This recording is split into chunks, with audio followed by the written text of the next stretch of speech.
Ladies and gentlemen, a very pleasant welcome, and I hope this finds everybody doing great. Dave Fisher here at USA Hockey headquarters, and distinct pleasure to welcome you in on always one of our favorite days on the sports calendar each year as we reveal another class of hockey immortals to be enshrined into the United States Hockey Hall of Fame. And of course, we did that just about an hour ago, and we're delighted this morning to have each member of the class of 2023 with us. And you'll be hearing from them in just a minute, and they'll be delighted to as well answer your questions. One just brief housekeeping note as we begin. This is the U.S. Hockey Hall of Fame, and while USA Hockey is delighted to be the caretaker of this great institution, I know sometimes we still see USA Hockey Hall of Fame. It is the country's shrine, U.S. Hockey Hall of Fame, and not the organizations, and just wanted to note that and appreciate that, your reflection of that in all your work here as we move along. As we begin today, my great pleasure to turn the proceedings over to the Executive Director of USA Hockey and the USA Hockey Foundation, Mr. Pat Gallagher. PK. Thanks, Dave. Good morning, everyone. Always, as Fish alluded to, a great day to be here with everyone to announce the next group of immortals to be enshrined into the U.S. Hockey Hall of Fame. I'd like to thank our selection committee for the hard work they've done to select this incredible class. It is absolutely extraordinary class of people that have been selected, and you'll hear from them shortly. But on behalf of our president, Mike Trimboli, the millions of hockey fans in our country, the staff and volunteers that make USA Hockey go on a daily basis, we want to extend a warm congratulations to Dustin Brown, Brian Burke, Katie King Crowley, Jamie Langenbrunner, and Brian Murphy for their inclusion in this class to the U.S. Hockey Hall of Fame. It's a class that is highlighted by extraordinary accomplishment and contributions to our game. And the best news is that they all still are involved in our game and give back to the sport of hockey in our country to make it better and better in a variety of different ways. We look forward to formally enshrining this class the night of December 6th in Boston. And on that evening, we'll also honor the 2023 winner of the NHL's Lester Patrick Trophy. We're extremely proud as an organization to be the caretaker of the U.S. Hockey Hall of Fame. And I'd also like to thank the board of directors at the U.S. Hockey Hall of Fame and Museum in Eveleth for their work in helping preserve the rich history of our sport through their work with the museum. Once again, congratulations to this extraordinary class of 2023. We thank you for their contributions in the past. We look forward to their impact to continue in the game and make hockey better across the U.S. We'd also like to thank everybody who's here with us today to celebrate and honor this group. Dave, I'll send it back to you. All right, Pat, thanks very much. Appreciate it. The format, as we move along here, we'll have a chance. I'll give a brief introduction of each member of our class. We'll hear from them, and then they'll be happy to take your questions. We'll use the raise hand function. And of course, I'll ask you to identify yourself and affiliation each time, just so they know who they're speaking to. And we begin this morning with someone who had one of the most accomplished on-ice officiating careers in the history of the National Hockey League. He's one of only 2 Americans and 8 all-time to work 2,000 or more NHL games. He did it over the course of a spectacular 32-year career. 9 Stanley Cup finals he worked. That's amazing. 300 plus NHL playoff games, the World Cup of Hockey, the Olympic Winter Games, the NHL All-Star Game, the Winter Classic, and so on. If it was a big game, Brian Murphy was generally there. He's been involved in education and development of the next generation of officials for 30 plus years, continues today, and currently the supervisor of men's officials for Hockey East. A great pleasure to congratulate and welcome in the first member of the U.S. Hockey Hall of Fame class of 2023, Mr. Brian Murphy. Murph, congratulations and take it away. Thanks, Fish. First of all, I'd like to congratulate the other inductees. I mean, it's a pleasure with 3 outstanding players, Dustin, Jamie, and Katie. And then in particular, going in with Brian Burke, who I had the pleasure of working with at the National Hockey League for several years. And it's just a true honor to be associated with all these people. I think I never got into officiating to be recognized, so today's kind of outside my comfort zone. But I think that today I kind of think about my parents who built a rink in the backyard in Dover, New Hampshire, and some local businessmen who raised some money to build a rink in town, and all the people that really helped me to get where I got in officiating. USA Hockey played a huge role in that. They instituted some development programs in the early 80s. Mark Rudolph really helped me get started and get going in officiating. And, I got spotted by the NHL, and was just a privilege to work there, and a privilege to work with so many great teammates there, that were mentors and friends of mine. And the officiating is kind of a brotherhood, and those people were really brothers to me, and it was just a great time in my life. And my privilege right now, I get to work for Hockey East, covering their men's officials and Commissioner Metcalf, and it's just been a privilege to be able to be there and kind of bookend my career with Hockey East. So just grateful today. I think that when Pat called me, it's something that you don't get up every day thinking about anything like this. You get up every day and just work hard, and it's unbelievable to think that people recognize all that hard work, and it's just an honor to be here today. Thank you. Thanks, Murph. And again, congratulations. We move on to our next enshrinee, and he is a player certainly that everyone would dream to have on their team. Had a decorated career that included 16 years in the National Hockey League, including stops with the Dallas Stars, New Jersey Devils, and St. Louis Blues. He won the first of his 2 Stanley Cups back in 1999 with the Stars, and then the second cup, of course, coming with the Devils in 2003. He played more than 1,100 NHL regular season games, and was also a regular in representing the United States on the international stage, including in 2 Olympic Winter Games, 1998 in Nagano, and then 12 years later, the 2010 games in Vancouver, where he captained Team USA to a silver medal. Great pleasure to congratulate and welcome in the second member of the U.S. Hockey Hall of Fame class of 2023, Jamie Langenbrunner. Langer, welcome. The floor is yours.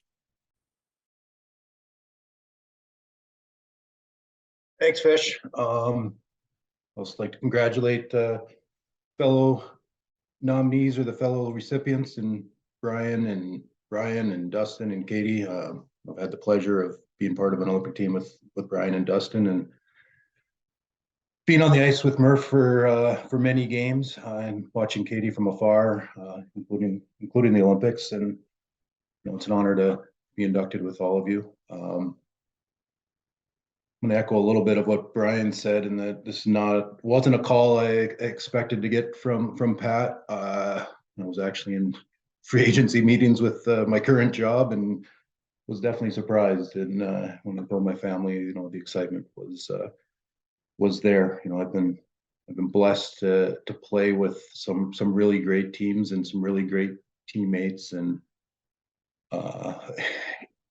I owe a lot to a lot of people. And growing up in northern Minnesota, the small town hockey, and the volunteer coaches, and the volunteer rink people, the concessions, so many people that gave so much of their time to give me that opportunity. And I went a little bit more of a unconventional route for a Minnesota kid, but it's one that the state has embraced me, and I've had the opportunity to spend a lot of time moving back here and still be involved in the game. And I feel very blessed, and look forward to continuing to be a part of USA Hockey and hockey in general as my life. It's been pretty much my whole life, and I can't see any other way. And just want to thank the selection committee for finding enough in my game that they like to put me in this, because it was never the prettiest, but kind of like Murph said, when you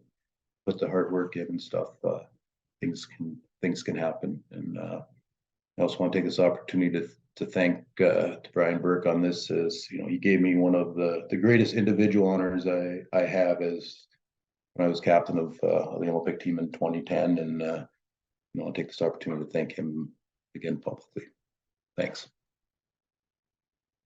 Thanks, Langer. Congratulations once again. Next up, a 3-time Olympian. Our next honoree was one of the most dynamic scorers in the world during her 9-year career with the U.S. women's national team. She helped the U.S. win the first ever gold medal awarded in women's ice hockey in the Olympics back in 1998. And in that tournament contributed 8 points, including 4 goals. She is the owner of 14 career Olympic goals, which is tied for tops all time in the U.S. record books, and her 23 Olympic points are 4th best. She also, of course, helped the United States win the first ever gold medal it was able to fashion back in 2005 at the IHF Women's World Championship. She continues also to positively affect the games, had a terrific career as the head coach of the Boston College women's ice hockey team. And I think, if my math has it correct, beginning year 17 here this fall. Great pleasure to welcome in the third member of the class of 2023, Katie King Crowley. Kinger, congratulations. Take it away. Thank you, Fish. I appreciate it. Just want to echo what Jamie and Brian already said. It's just an honor for me to be in this group with Brian, Dustin, and Jamie. I would have never expected this in the world. But you know, same with you guys. You know, we all had a group behind us that helped us be as successful as we were. And getting choked up already. But family, coaches that we've had, and teammates that made me better every day. And that is, you know, I'm really close still with all my teammates, and especially from the Olympic teams in college. And it's really, really just a truly special honor for me.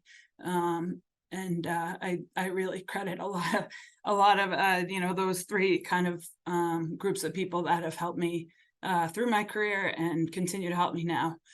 So hopefully I won't get this emotional all the time, but it's a true honor. Yeah, you know, thank you very much. Thank you to USA Hockey. Thank you to the selection committee. And I'm really truly honored. All right, thanks, Kinger. Emotion, that's good. Don't apologize for that. My goodness. Speaking of emotion, passionate, caring, accomplished are some of the many words that come to mind when thinking about our next honoree. His career has included many different endeavors in the NHL, from player agent to league office executive, from team general manager to club president, and everywhere in between. Highlights, of course, including helping lead Anaheim to the Stanley Cup championship as its general manager. He was also the chief architect of the silver medal winning 2010 U.S. Olympic men's ice hockey team. This gentleman was a driving force in the creation of the U.S. men's national team advisory group back in 2007 to help influence U.S. success on the international stage. And his career has also included stops working for a couple different media entities as well. Today, he's the first executive director of the Professional Women's Hockey League Players Association.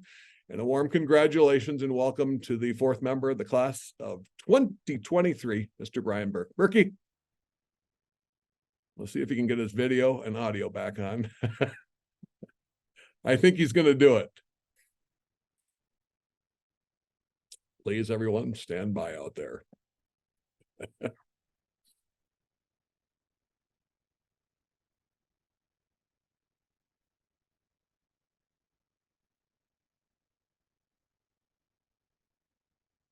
There he goes. Yeah. Now we can see him. I'll unmute you, Burkey. I'll ask to unmute you. There you go.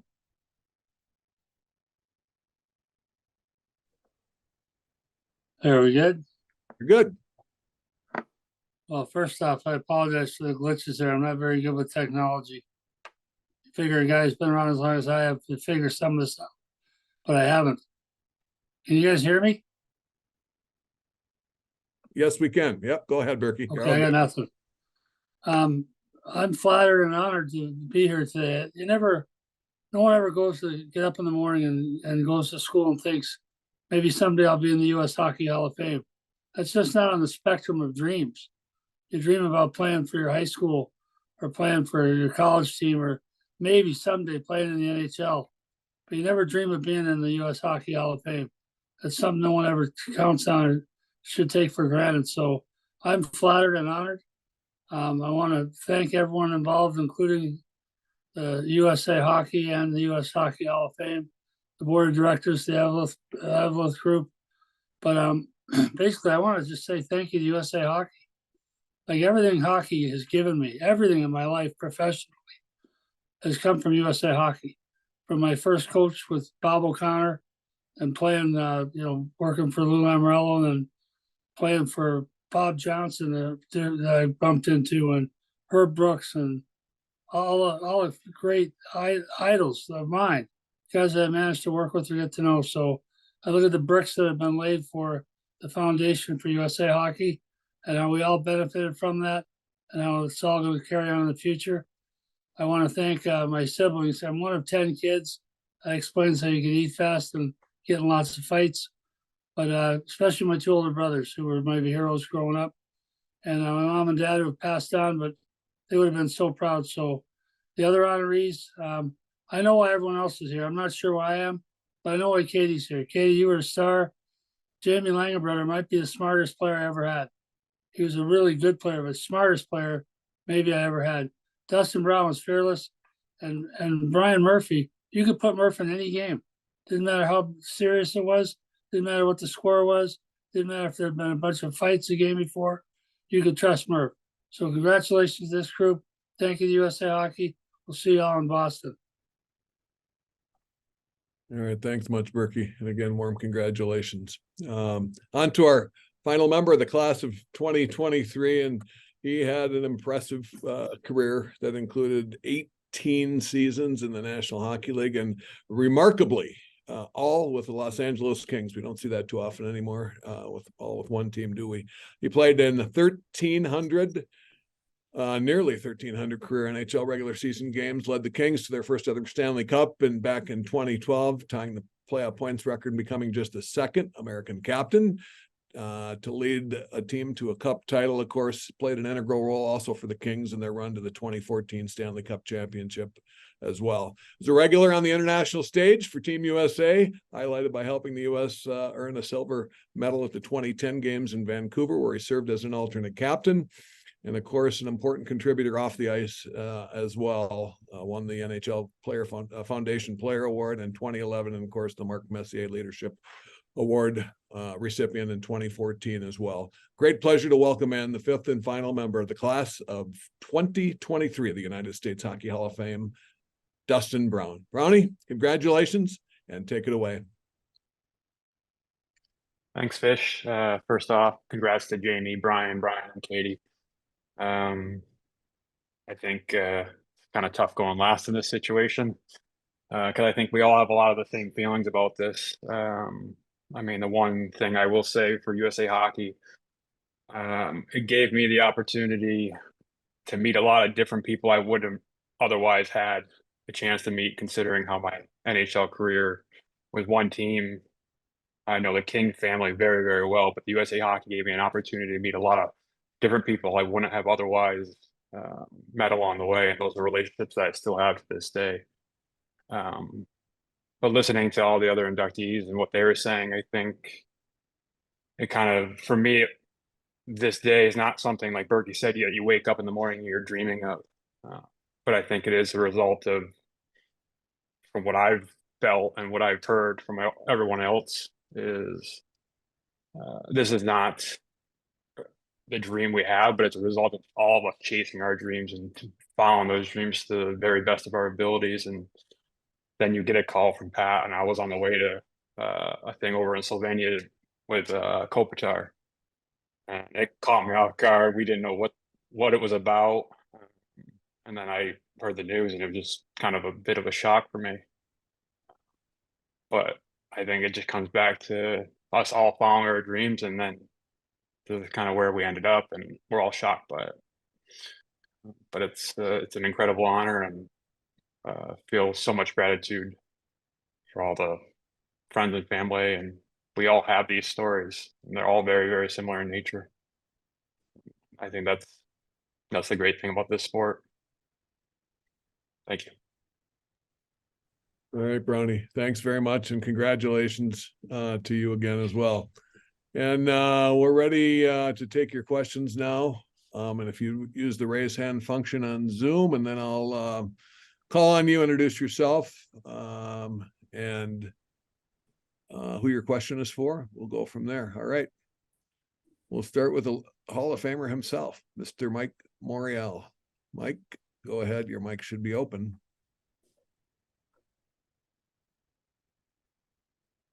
All right, let's try that again. All right, Mike. There you Welcome. go. There you go. Thanks, Fish. Mike Morial, NHL.com.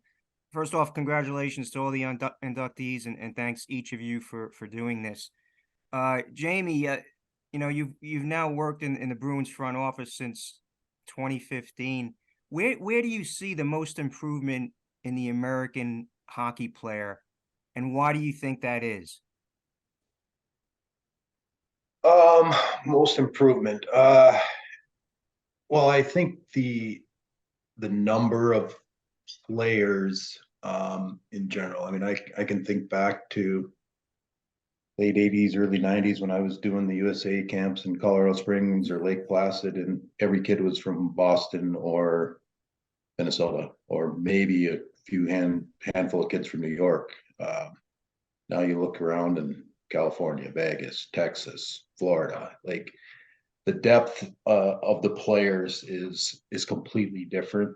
The skill level of players is completely different. They're trying things that we wouldn't dreamed of trying on the ice, and they're doing it.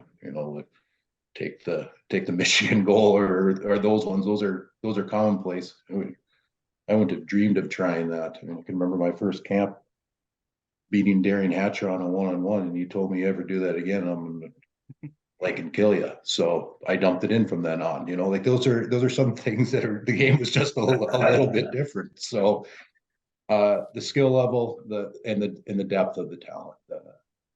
These kids are playing a game that more of a video game compared to what we did. And Berkey, one for you. You once told me you owe Lou Lamoriello so much. I'm curious, what was the most impactful thing he said or did for you in your 4 years at Providence? And do you have a good Lamoriello story to share? Well, I know the one that most people have heard is when I was a senior at Providence, Lou called me in and said, you're taking the LSATs. You're taking the exam to see if you go to law school. Your professors tell me if you do well, you get into Harvard or Yale. So I shoved it back. I said, I have no interest in going to law school. And Lou shoved it back. He said, you don't understand. That was not a request. I took the law boards, blew it away. The 98th percentile got into Harvard Law School. So all because the guy cared, because Lou cared. But remember, Lou called me really early in training camp, my rookie year. I was a walk-on as a freshman. He called me and he said, you think you want to make the team? Here's a guy you have to beat out. He gave me a specific target. The guy was a much better player than I was. He said, that's the guy you'll have to beat out. And I beat him out. I graduated with the record for games played at Providence and captain and signed with the Flyers. But I was a walk-on freshman. That was all Lou. Thank you. All right, thanks, Mike. Brownie, Hatcher ever give you advice like that? All right, let's go over to Matt Wellens. Matt, welcome. Hey, Matt Wellens from the Duluth News Tribune. Jamie, you kind of touched on the culture of hockey in northern Minnesota there, but what is it that made Cloquet so special to create players like you, Derek Plant, Corey Millen? There's been some great guys that have come out of that town. Well, I can't speak for Corey's time. I know he was a little before me, but I think it's the community base to start with, Matt. Like there's a lot of pride in that community for their teams. There's a lot of opportunity. The ice is available for us. We can go out on skate. There was a number of outdoor rinks. We'd be able to use it. For both Derek and I, we were very fortunate to have a coach by the name of Tom McFarland, who really was an excellent high school coach that taught us a lot. The youth coaches, Sherm Leementine and Donnie Lameron, were two guys that had a profound impact on my life, partly from a skill base, but probably more just from a work base of, you come here, you put in the effort, you compete. I think Cloquet always had a little bit of a chip on its shoulder compared to whether it be Duluth or we were the small town that had to compete with the big boys. And, I think that helped drive me as I went along and drove all of us. And, we're fortunate that it's a very accessible from a financial standpoint. I grew up with a family with 4 brothers, and parents were school teachers and administrators. So, it wasn't easy, but they were allowed us to all, or made it possible for us to all play because it was financially available. And, the town does a great job of volunteering and allowing, your pool to get as big as it possibly can.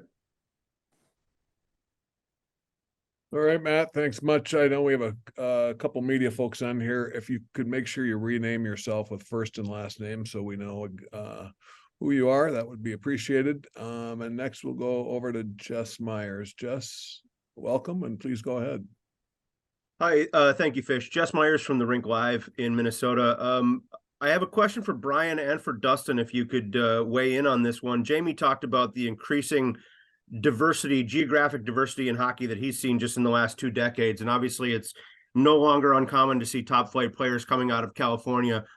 Brian, you were an architect of the first time the Stanley Cup came to California with the Ducks. And then Dustin, obviously you played a key role on 2 Stanley Cup winning teams in Southern California. Just how have you seen kind of the hockey scene change on the West Coast in maybe the last 20 years and partially as a result of the success that you 2 men have fostered? Burke. Well, we got arrogant. We won our first cup. We won a cup way ahead of LA. They'd been in the league for 40 years. So we put on our ring, our Stanley Cup ring. It says California's first cup. And then Brownie and his guys took 2 of them. So that really still sticks in my craw. If you go back, I think the Gretzky trade, the Miracle on Ice, you go back, there's some seismic events that happened. Miracle on Ice, that galvanized hockey across the country. The Gretzky trade to LA, that really changed the face of hockey. And then expansion. So you had teams coming into Dallas and Tampa Bay and Florida. And I think, they talk about, Brownie talks about being how many Americans. There were 2 Americans I played with in the American League. 2 Americans, both from Minnesota, me and Tommy Gorence. And then there was a real bias against American players. And now it's like you say, like Jamie was saying, they're from all over. So I think it's been a bunch of things. Minor league hockey's been a big driver too. Wherever you have minor league hockey, youth hockey springs up around it. So all those things, USA Hockey's leadership, American development model. I mean, there's more people in California than there are in Canada. So we should be catching up. Brownie, I mean, from your rebuttal. No, for me, I can give you the perspective of, I have a 15-year-old that up until this year, we had just recently moved back home to New York.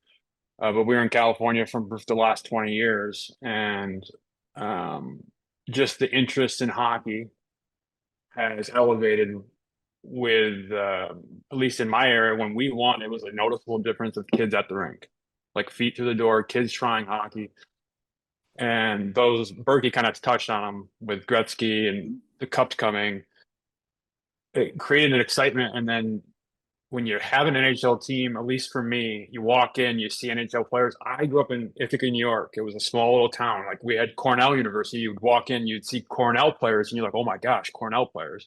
And it had the same effect for our community in Ithaca. And now you're getting that with NHL teams having an impact on just the immediate environment. And I think the Kings and the Ducks and the Sharks have all done a really good job to grow the game of hockey in California. And kind of to tie it all back in, it's kind of what Langenbrunner was talking about with the diversity is like, there's just so many different kids playing hockey right now. And the stuff they come up with, like my 15-year-old, they're on internet, YouTube, watching stuff, doing different things. I'm like, what is this? I'm like, this is stuff that is like, you can either look at it and like, this is ridiculous. Or you can look at it like, that's amazing.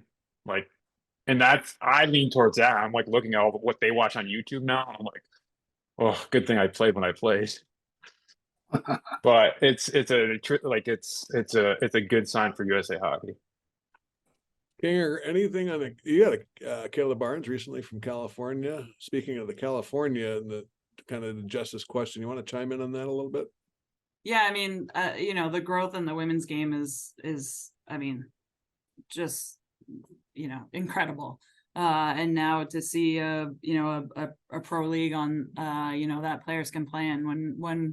When we were playing men's league at night and trying to make enough money to keep playing and do, you know, and that sort of thing. And now they're getting paid to play, and that's great to see. And it's, you know, kind of what Dustin said, there's so many young girls that are going to college games or going to watch these pro games, and to see all of those young girls trying to follow in that path. They don't have to look at the NHL anymore. They can look at women who play in, you know, the professional league, and that's really exciting for our sport. And it's just gonna, you know, I just see it continuing to grow and grow. I mean, there's, to your point, there's teams everywhere. There's teams in California, there's teams in Texas, there's teams all over the place, and you know, you're seeing it grow so greatly on the, you know, on the grassroots level, and that just you know, has exploded, and I think helped the game grow and the game get better. Murph, anything reflected on the growth on the officiating side? See, it's the exact same thing. I mean, it's amazing that we run these camps and there's so many kids from California or other places, even Florida, where, you know, 20 years ago, it would be just kids from Massachusetts or Minnesota. And it's just incredible, the spread of hockey in the different parts of the country. And so officiating is the same thing, because you need officials everywhere too. It's the exact same thing. Great. Thanks, Jess. Appreciate that. Bill, I got a Bill C. I'm not sure. Bill, could you introduce yourself, please? And your mic should be open. Great. Yeah, I'm Bill Corey. I'm with the Providence Journal. I just wanted to ask Brian if you could talk a little bit about what it was like playing for the Friars back then under Coach Lamoriello in the mid-'70s. Obviously, the Friars have a long and proud hockey tradition. And what was it like coming back to Providence back then, Brian? Well, I was born in Providence. I lived there for about a year when I was a kid. My family moved around. There's 10 kids in my family. So my brother John and I were both born in Providence, and we moved to different places. Moved to Philadelphia, then Chicago, then Boston, then Minnesota. So I moved back to Providence. Providence College is about 1,000 yards from where I was born, the hospital where I was born. I loved Providence College. I was sad. I was crying the day I left. My mom drove me away. We're going to see my sister's graduation at Wellesley. And I was driving away from Providence College. I was crying when I left. I had 4 of the best years of my life, the best development years of my life. Playing hockey at Providence was great, but the Dominican Fathers were great too. It was a wonderful liberal arts education. They taught us to act the right way and behave the right way. I wouldn't trade that for anything. I loved it. Great. Thank you. Thanks, Bill. Let's go to A. Stein. Your mic should be open. Please go ahead. Hi, I'm Amanda Stein from the New Jersey Devils. And my first question is for Brian. I want to know, what was it about Jamie that made him the ideal choice to captain that Olympic team? Well, you know what, Amanda?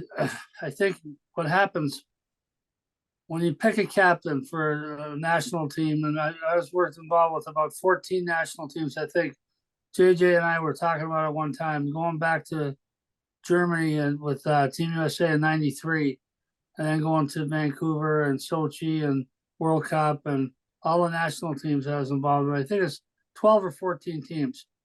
And one of the first things you do is you huddle and say who you want for captain. There's often a lengthy debate because USA Hockey is producing more and more leaders. There's often a lengthy debate. You say, well, I like this guy, I like that guy. Maybe we'll have 2. But with Jamie, Ronnie Wilson said, the guy, I think we should go with Jamie Langenbrunner. And we're all like, yeah, I'm good with that.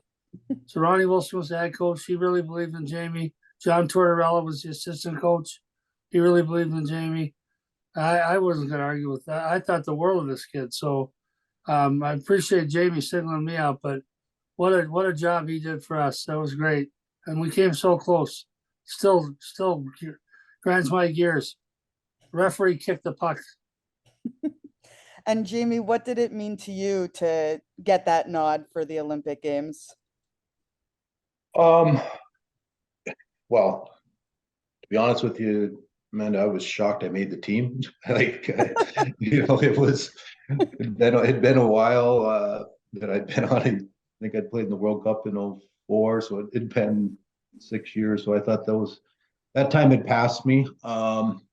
So getting the call was amazing, and then to be named was also a real honor.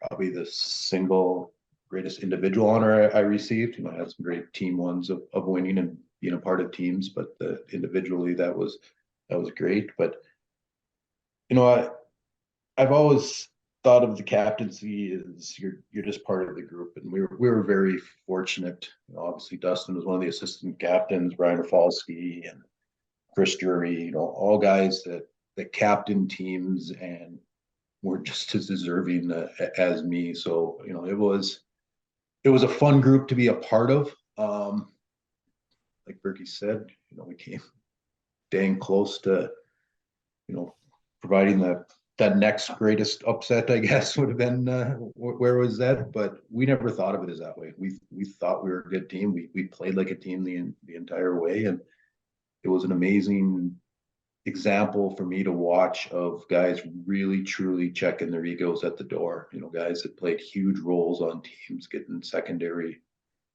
minutes, and no one blinked an eye. And to me, Chris Drury was one of the best at it. He started as a extra forward, but was just an amazing leader as well. So it was a great group and a great 12 or 14 days of my life.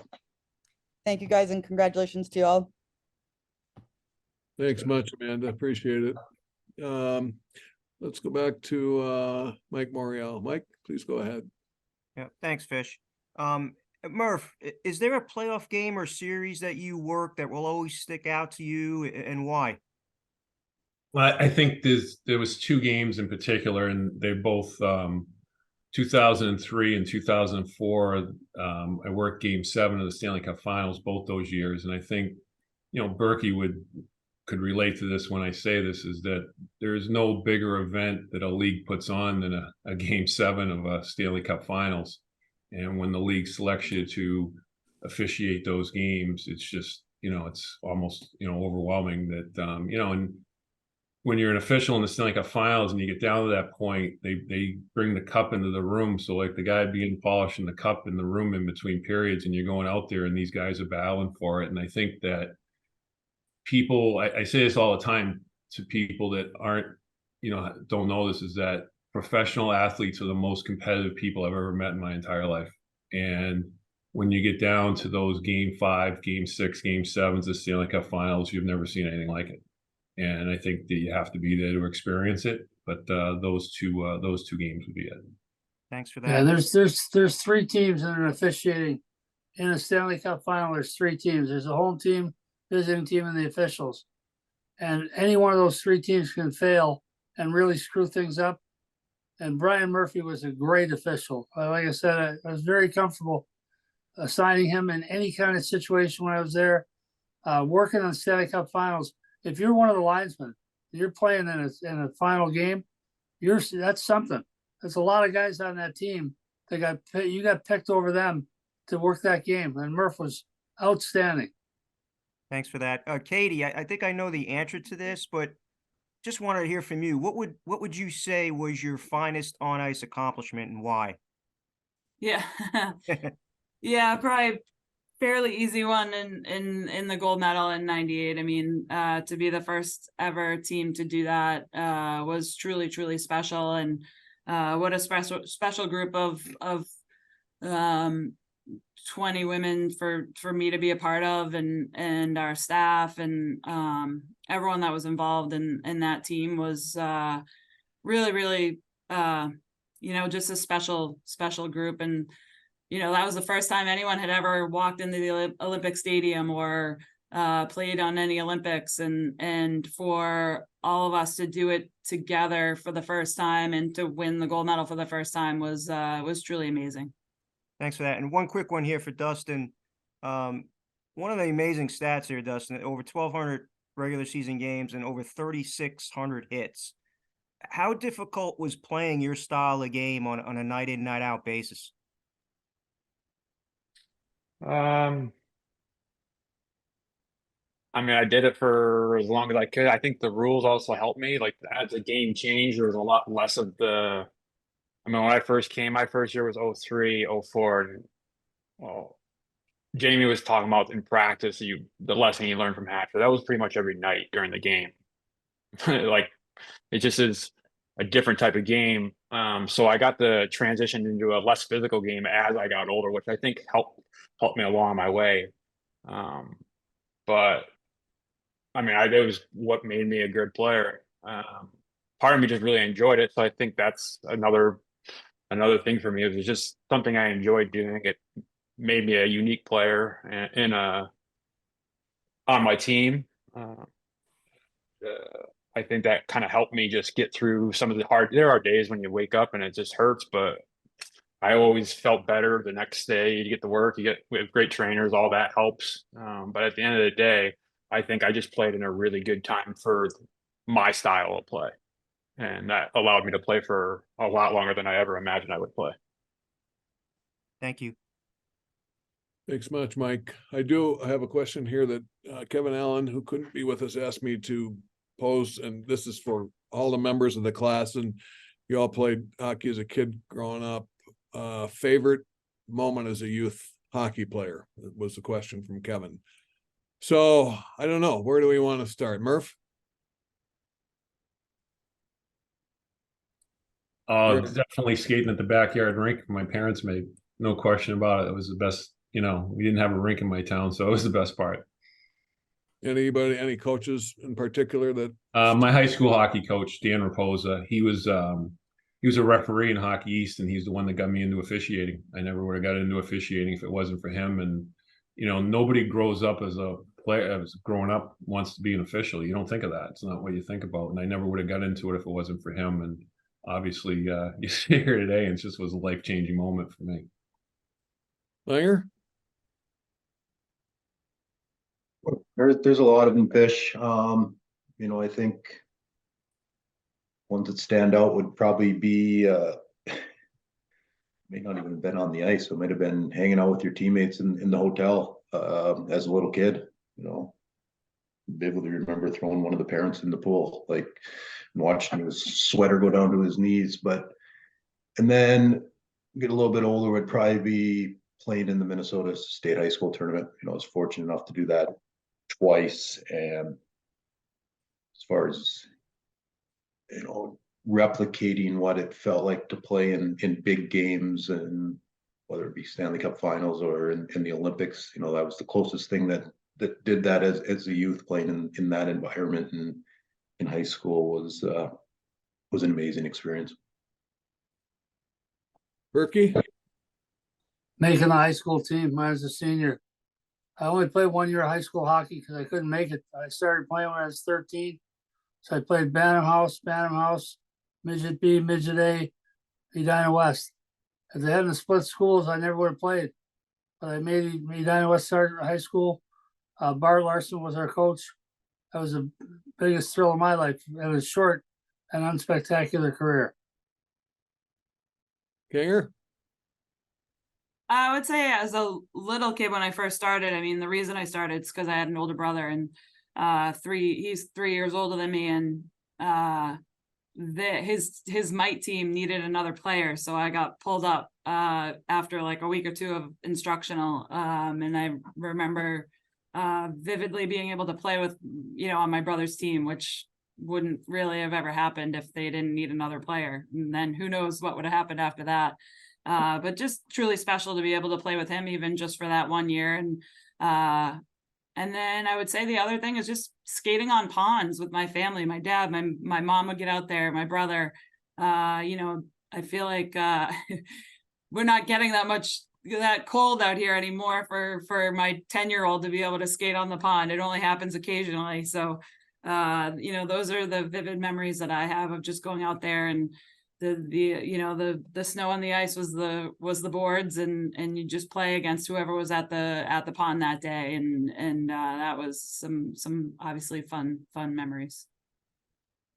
Awesome. Thanks, Brownie. For me, it's probably my squirt team. We won the state championship that year, and I was just looking back at it and thinking about it. It's like two of my best friends in my circle today are from that team. And it's actually a really funny story for my retirement night with LA. One of my friends got up and said something in front of a complete room of strangers. And he goes, I know a lot of you guys think 2012 was the most important championship. And some of you might think the 14 is the most important championship. But it's actually 1996 New York State champs.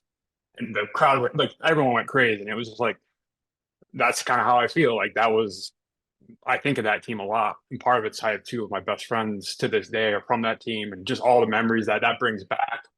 And then on a day like today, I've already gotten texts from both. Like, it's just, that's what I think about. But when I think of youth hockey, I think that team, that group of kids that I grew up playing hockey with, and kind of going through all the things that we all go through when we're playing this game. So it's definitely a really fond memory for me. It was a 96 squirt team for whatever reason. That's great.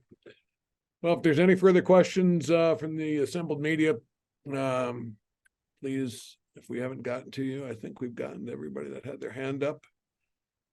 And if there are no further questions, appreciate everybody gathering today and celebrating this great group of hockey icons. Again, the formal induction celebration, December 6th in Boston. We'll have more details this month on that. Thanks, everybody, and have a great day.